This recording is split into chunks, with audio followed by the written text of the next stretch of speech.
convocarlo a Julio César Crivelli, que es abogado especialista en concesiones y project finance. Fue presidente de la Cámara de la Construcción en su reestructuración, después de, bueno, de un tema conocido, pero, como diríamos, infamemente conocido, para no decirlo famosamente conocido.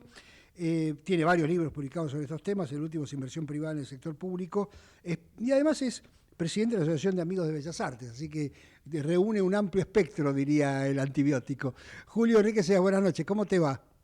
Hola Enrique, ¿qué decís? ¿Cómo te va? Bien, Gusto. un gusto saludarte y muchas gracias por atendernos. Quiero empezar por este final. ¿Por qué esta inclinación hacia las bellas artes? Bueno, es una inclinación que Viniendo de un de, ingeniero, además. de- tiene una inclinación que viene de mi abuela, o sea, yo soy tercera generación de coleccionistas y bueno, siempre lo he disfrutado mucho, estudié mucho arte y literatura, así que tengo una doble personalidad.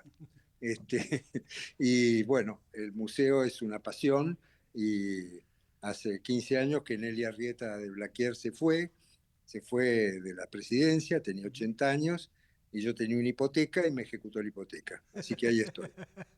Está muy bien. ¿Y cómo está el museo?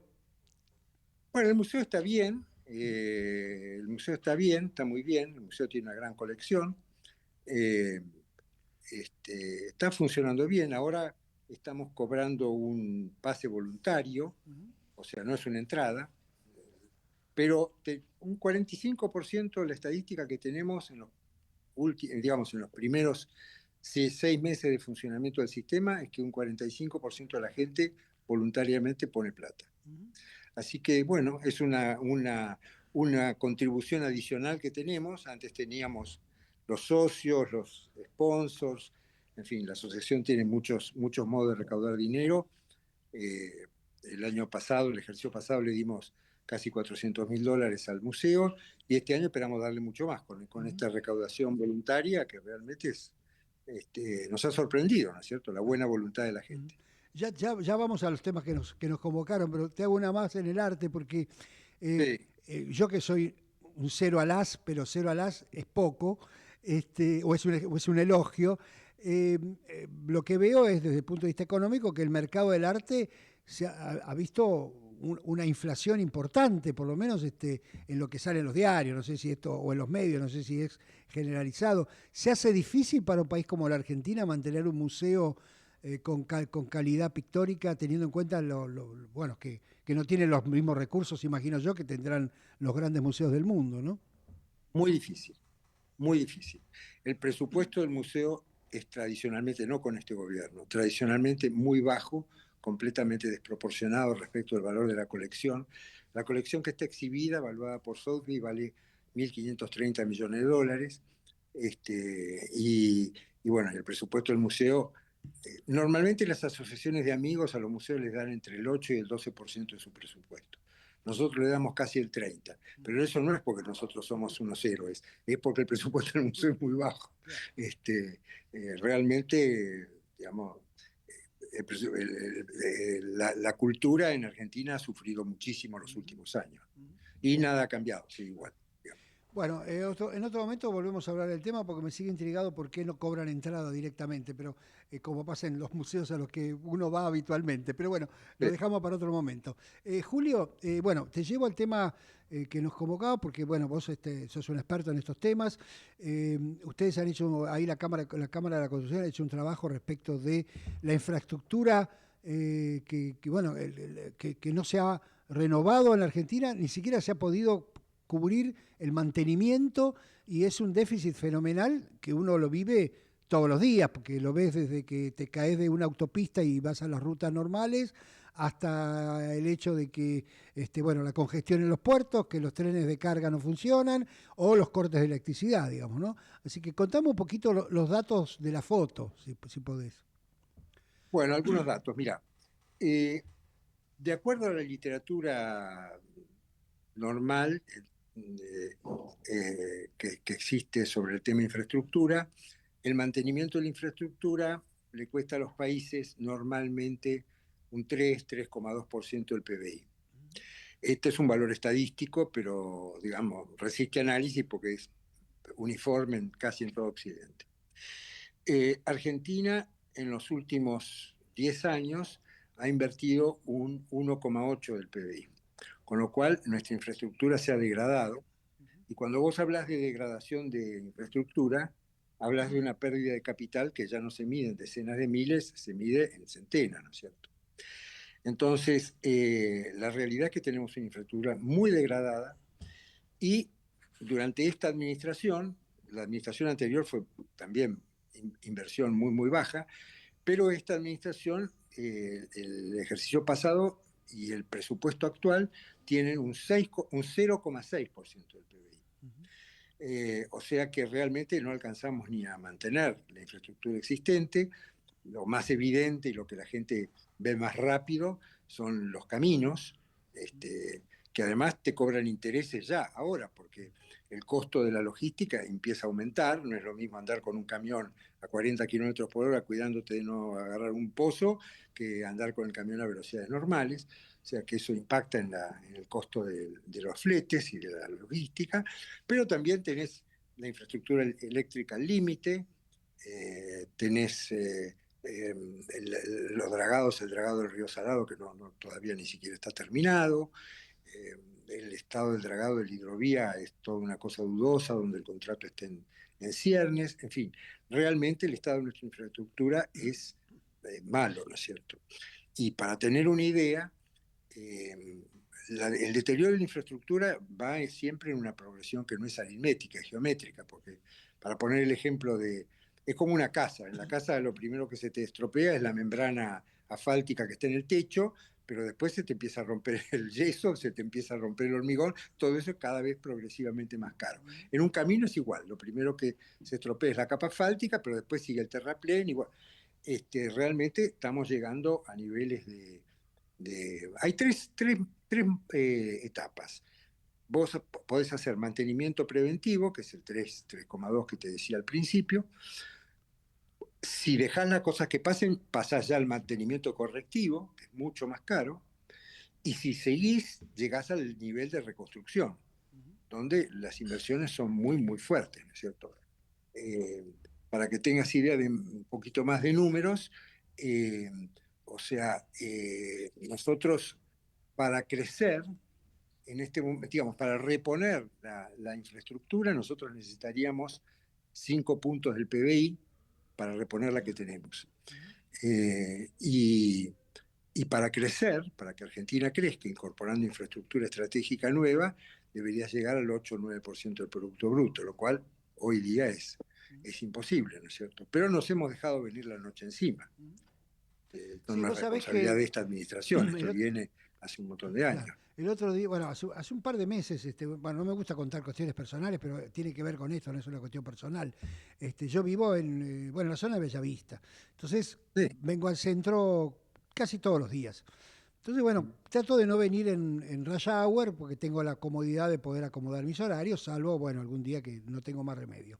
Entonces, la otra vez, hace poco, hará un par de meses, me agarró una congestión en la autopista y me pasó algo que recordé de un viaje que hice entre San Pablo y Campiñas, creo que era, una cosa por el estilo, para dar una conferencia, en donde me había quedado trabado entre dos camiones que estaban todos parados y yo ni siquiera podía abrir la puerta del auto porque estaban esos camiones gigantes que tenía alrededor. Y yo, Claro, claro, y yo pensaba, estamos acá trabados en una economía que hace 12 años que no crece, digamos, ¿no? Lo que será cuando esto empiece a crecer, ¿no? Vamos a tener que usar las autopistas como totalmente, estacionamiento, ¿no es total- cierto? totalmente. No, realmente el estado de la infraestructura es dramático. Es un problema que, ojo, viene de hace muchos años en Argentina. Sí, sí. Fíjate que Argentina tenía la tercera red más extensa de ferrocarriles del mundo y una de las 10 más eficientes, tenía 44.000 kilómetros, nos quedaron 32.000 y no se puede circular a más de 30 kilómetros por hora. Hay tramos de que no se puede circular a más de 15, pero digamos, un promedio estaríamos en 25 o 30 kilómetros por hora. O sea, y es un país agropecuario, donde para vos el ferrocarril es estratégico. Por eso Sarmiento lanzó los ferrocarriles y en esos primeros años del país se hicieron 44.000 kilómetros, ¿no es cierto? No, no fue una casualidad. Este, Y bueno, la infraestructura, ya te digo, está en un estado muy, muy grave, requiere mucha inversión. El gobierno habla de inversión privada, Sí, Julio, pero ahí te quería llevar. Déjame usar dos argumentos que sí, usa hoy el gobierno. El primero es decir, bueno, la verdad que el grueso de las obras deberían hacerlo las provincias, descentralicemos y que las obras las hagan las provincias. El Estado Nacional tiene que intervenir menos en esa historia. Por supuesto, no puedo dejar de mencionar el tema, lamentablemente, el caso de los cuadernos y todo lo que ha pasado con el tema de de la obra pública, le da argumentos al gobierno, sobre todo a este gobierno, de decir, no, mire, la verdad que todo lo que se invierte, hay una gran parte que finalmente se fue en sobreprecios, en corrupción, etcétera. Ahora vamos a hacer las cosas distintas, que lo haga el sector privado lo puede financiar y después lo cobrará de alguna manera con peaje, con deuda, con lo que fuere. Eh, que hay que contestar esos argumentos si hay que contestarles, digamos, ¿no? no, mira, el tema de los cuadernos fue un lamentable problema que surgió en la industria, que participó la industria eh, y fundamentalmente orientado por el gobierno. No fue que una mañana, digamos, la construcción de obra pública nunca tuvo un problema así, no fue que una mañana se despertaron las empresas de obra pública y dijeron vamos a armar un lío. Fue, digamos, otra cosa, pero bueno. Eh, de todas maneras, eso ya pasó, ojo, que ya pasaron unos cuantos años. Mm, Hay muchas empresas que por ese motivo cerraron. Las empresas que tuvieron más protagonismo en eso no eran empresas constructoras, fueron fundadas 10 días antes de que subiera el gobierno. mm, Las empresas que tenían 50 años, 60 años, lo sufrieron. Pero bueno, dejemos ese episodio por un minuto de lado. mm, La obra pública, digamos, los campeones mundiales de ejecutar obras financiadas por el sector privado, sea como vos dijiste, por Project Finance o por concesión, lo que fuera, son los ingleses, mm, que nos sacaron a todos. Este, y tienen depende del año, entre un 12 y un 15% de obras de infraestructuras mm, ejecutadas con capital privado. mm. El restante se hace con capital público, como obras públicas. Y lo mismo te pasa en casi todos los países, desarrollados y no desarrollados. Hay muchísimas obras, toda la infraestructura social, eh, digamos, salvo las cárceles que se pueden hacer financiadas, eh, la infraestructura social no se puede hacer por concesiones, es muy difícil financiarla. Y después tenés lo que dicen de las provincias. eh, la realidad es que vos suponete que tenés un núcleo fértil, la pampa húmeda, y tenés que salir desde Santa Fe y pasar por una provincia que es totalmente indiferente a tu producción, y entonces te tiene que construir la ruta para que vos pases, no te la va a construir. Por eso la Constitución es sabia y dice que todos los caminos, ferrocarriles, etcétera, la infraestructura interjurisdiccional es nacional, es una responsabilidad de la nación, porque la provincia no tiene por qué gastar su presupuesto para que a otra provincia le vaya bien. Suponete, ahora va a haber, el gobierno ha hecho los RIGI y hay varios proyectos mineros. Bien, los proyectos mineros están sobre la cordillera y van a salir o por el puerto de Bahía Blanca o por el puerto de Rosario, Mm, la exportación. Entonces, resulta que la provincia de La Rioja tiene que pagar un camino hasta Rosario, o la provincia de Santa Fe le tiene que pagar el camino a la provincia de La Rioja. Sí, no, la verdad que no es posible ese tipo de cosas, ¿no? mm, Las provincias sí tienen mucha infraestructura que construir para ellas mismas, mm, ¿cierto? Por ejemplo, los caminos rurales, claro. que son un típico caso fundamental y estratégico que también los tenemos muy malos, de infraestructura que es imprescindible para nuestro país, ¿no Claro. es cierto? Pero Claro, esas lo sí que pasa son es que responsabilidades. en esos casos, perdón que te interrumpa, eh, digamos, el financiamiento surgió del sistema impositivo, de las tasas y todas estas cosas, y se gastó en cualquier otra cosa, digo, en las provincias, ¿no es cierto? Así es, por Mm, ejemplo, en la provincia de Buenos Aires, que tenía un sistema muy bueno creado en los años 30 de tasa vial, que en realidad se le cobraba a los campos, se le cobraba la tasa vial, y con esa tasa vial se construyeron todos los caminos que hoy existen. mm, Son casi 100.000 kilómetros de caminos rurales que hay en la provincia de Buenos Aires. Pero después la tasa vial se fue desvirtuando y los municipios la fueron utilizando para el gasto público y los chacareros tienen una bronca bárbara de pagarla, que si pueden no la pagan, o sea, tiene una morosidad muy alta, porque nadie tiene ningún interés en pagar una tasa cuyo servicio no se brinda, ¿no es cierto? Los caminos siguen siendo los mismos de la década del 30 o de la década del 40. Y las producciones, con toda la tecnología agropecuaria, se han incrementado enormemente, ¿no es cierto? Hoy pasan camiones de 60, 70 toneladas, no camiones de 20 toneladas como los que había en aquella época. Entonces, evidentemente hay cosas que se desvirtúan, ¿no? La tasa vial, ya te digo, es un sistema fantástico. Siempre que no te lleve, el municipio no se lleve la plata para otra cosa. Ahora, Julio, ¿por qué considerás, te voy, digamos, te saco de tu tema o en todo caso de tu eje, pero este ejemplo, por ejemplo, que das de las tasas viales, que fueron usadas para cualquier otra cosa, ¿por qué no hubo castigo a esta historia? Porque vos mirás intendentes digamos, que eternizan en el poder, e inclusive ahora están de nuevo con esta historia de la, ¿cómo se llama? De La la reelección elección interna, sí. indefinida, etcétera, gobernadores en el mismo caso. Es decir, tenés un diagnóstico independientemente que no sea tu métier. La verdad, la verdad es que, digamos, yo, no sé, desde afuera, porque de política no entiendo nada, pero me da la sensación de que como todo el sistema político produce infracciones al sistema tributario económico, los de arriba, o sea, el gobernador de la provincia no se anima con el intendente, porque también el intendente podría señalar otras fallas parecidas en la provincia, ¿no es cierto? Hablo de la provincia de Buenos Aires, como hablo de cualquier otra provincia, ¿no es cierto? Y hay provincias virtuosas, por ejemplo, Córdoba en este momento ha desarrollado un sistema de consorcios, le llaman de consorcios rurales, consorcios camineros rurales, que funciona fantástico y están reestructurando toda su sistema vial rural de una manera fantástica. Pero Claro, bueno, eso te iba a consultar, porque imagino que hay sistemas, bueno, ahora vos mencionaste el de Córdoba, yo conocía, no me acuerdo, algún país de estas cosas cuando te pones a leer y a trabajar, que obvio, se financiaban a cuenta de los impuestos que tenían que pagar. Es decir, en lugar de dar la plata al municipio, decían, no, nosotros lo financiamos nosotros, te lo restamos de lo que te tengo que pagar y hacemos el bueno, camino, digamos, ¿no? No sé si así es el sistema cordobés, pero así lo vi en otro lado, digamos, ¿no? en el sistema cordobés es también con ahorro tributario y para darle certeza a los chacareros de que las cosas se hacen, se arman consorcios donde están los dueños de los campos involucrados, que ponen la plata a cuenta de los impuestos. Hay un fideicomiso que administra todo eso, que contrata uno, cinco, tres empresas, lo que fuere, que son las que hacen el trabajo. Pero evidentemente y rinden cuentas al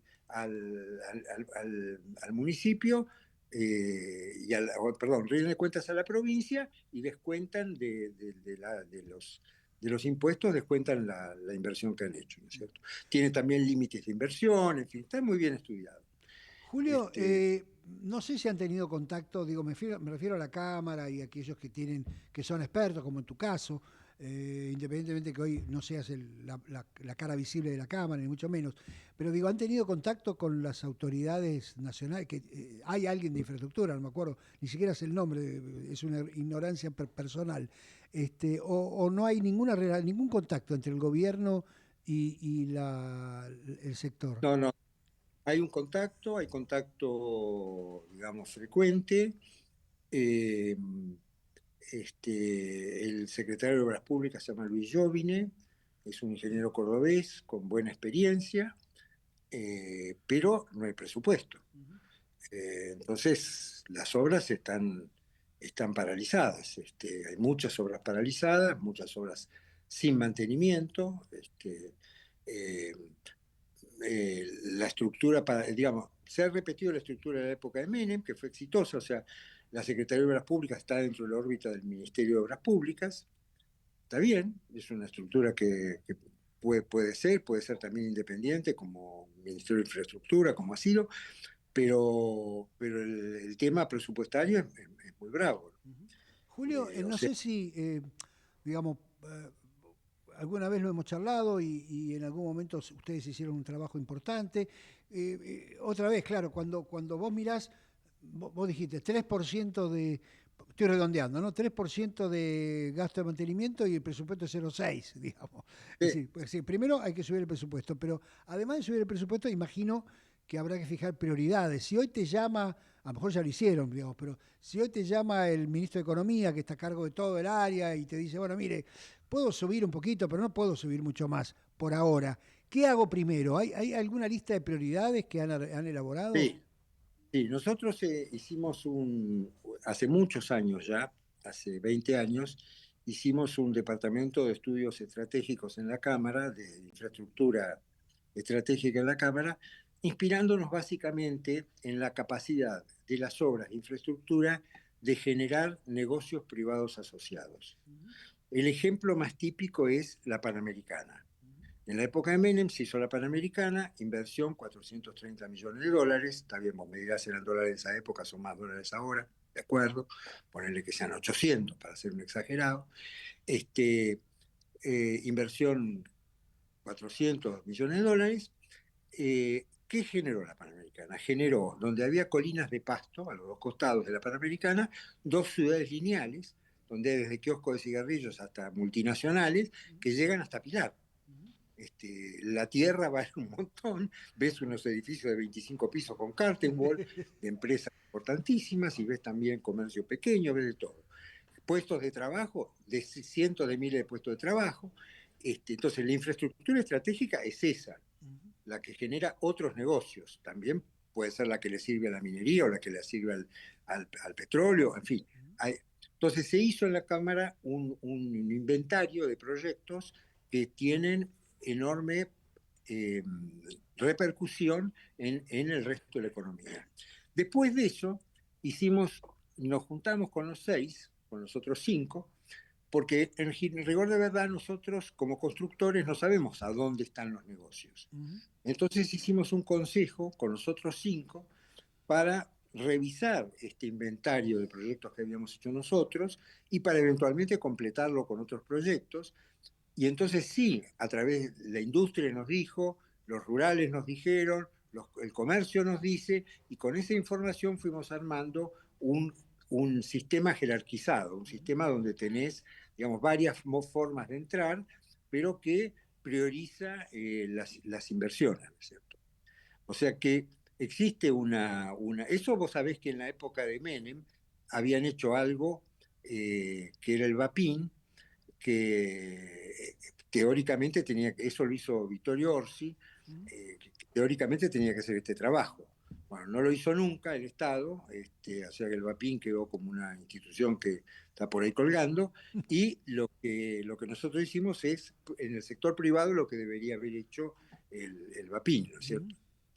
Este, la infraestructura es de una importancia crucial. Mira, nosotros no nos damos cuenta, pero desde Sarmiento, que empieza con los ferrocarriles y con los puertos, eh, pensemos que la Pampa Húmeda es una creación de esa generación del 80. ¿Mm? Antes, ¿te acordás cuando Martín Fierro cruza la frontera y llora? Bueno, cruza la frontera de azul. Sí. Bueno, ¿qué hizo que la frontera de azul se transformara en una de las cuencas agropecuarias más ricas de la Tierra? Bueno, lo hicieron los ferrocarriles, los puertos, los caminos rurales, en fin, la infraestructura, ¿no es cierto? Y por supuesto la inmigración y todo lo demás. Pero sin infraestructura no habría Pampa Húmeda, de la cual todavía vivimos. Y sin infraestructura es muy difícil que haya nuevos negocios. Clarísimo, Julio. Te agradezco mucho estos minutos. Ha sido muy amable. Te mando un fuerte abrazo. Un fuerte abrazo, Enrique. Muchas gracias. Chao. Julio Crivelli, bueno, abogado, especialista en temas de concesiones, etcétera. Bueno, tratamos